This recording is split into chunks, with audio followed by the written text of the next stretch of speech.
রাতের 1টা বাজে আপনারা লাশ নিয়ে যাচ্ছেন, কেমনে নিয়ে যাচ্ছেন? 25টা লাশ আমি নিজে এখান থেকে আমাদের বাইর করছি, আমরা নিজেরা বাইর করছি ভাই।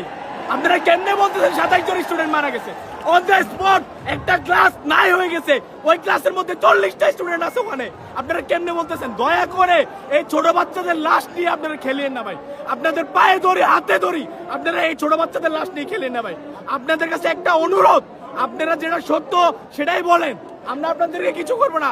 আপনাদের দোষ আপনারা সেটা স্বীকার করেন। এটা সম্পূর্ণ বিমান বাহিনীর দোষ, এটা সম্পূর্ণ সরকারের দোষ। সরকার কেন দেখা নাই? সরকার এটা কেন এত 1900 সালের বিমান কেন ইউজ করতে বলবে? গেছে রাতের 1টা বাজে আপনারা লাশ নিয়ে যাচ্ছেন, কেমনে নিয়ে যাচ্ছেন? আপনাদের লজ্জা করে না? আপনারা সৈন্য হয়েছেন।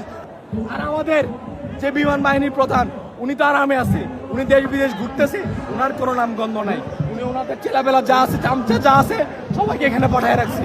আমাদের গায়ে হাত তুলতেছে। হ্যাঁ, আমরা এখানে কষ্ট করে বাচ্চাদেরকে বাইর করছি, ওরা কিচ্ছু করে না, ওরা এখন আমাদের গায়ে হাত তুলছে, আমাদের দোষ বলে। হ্যাঁ, এটা কোন ধরনের কথাবার্তা? একটা 1900 সালের প্লেন আপনারা একজন সোলো ফ্লাইটার, যা ফার্স্ট ফ্লাইট, আপনি ওনাকে চালাইতে দিচ্ছেন। ওনার দক্ষতা থাকলেও আপনি কি চেক করেন নাই ফ্লাইটটা? আপনি কি প্লেনটা চেক করেন নাই? চেক করবেন না? বিমান বাহিনীর প্রধান যখন 3000 কোটি টাকা মাইরা দেয়, তারপরে কোন বিমানটা আপনি কিনতেন? 25,000 কোটি টাকা নাই হয়ে যায়। 2018 সালে যখন বিমান বাহিনীর জন্য সেই বাজেট দেওয়া হয় 25,000 কোটি টাকা, 25,000 কোটি টাকা যেন কথা, মানে ওর বাপের টাকা, এটা আমাদের বাবার টাকা দিয়ে ট্যাক্স দিয়ে চলে আসে। এই টাকাটা, এই টাকা দিয়ে কেনা কথা ছিল বিমান, সেখানে বিমান কেনা হয় নাই, টাকা মাইরে দিচ্ছেন, পাচার করে দিচ্ছেন, রেমিটেন্স বার করে দিচ্ছেন। তাহলে আর কি থাকে দেশে? তো আপনার ভাঙ্গা চোরা জিনিস নিয়ে চালাইতেছেন, এমন এমন জিনিস চালাইতেছেন যেগুলো আপনার দেশে চলতেছে, নিজের যে কোনো সময় ভাঙ্গা চুরি করে দেবে। প্লেন কি গাড়ি যে মন চাইছে ব্রেক মারলাম, মন চাইছে ঘুরাই দিলাম, মন চাইছে যা করলাম?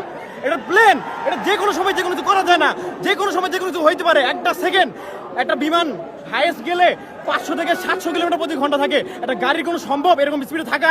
একটা প্লেন কি যেন তেন সময় 1 সেকেন্ড মানে কি? 1 সেকেন্ড মানে একটা প্লেন 500 থেকে 600 মিটার পার করে ফেলছে। তো যে কোনো সময় যে কোনো কিছু হইতে পারে। তো এই জিনিসগুলো বিমান বাহিনীর প্রধানদের আগেই দেখা উচিত ছিল। এই সাবেক বিমান বাহিনীর প্রধানরা বাংলাদেশে ইচ্ছা মতো খাইয়ে গেছে, টাকাগুলো সব শেষ করে দিয়ে গেছে।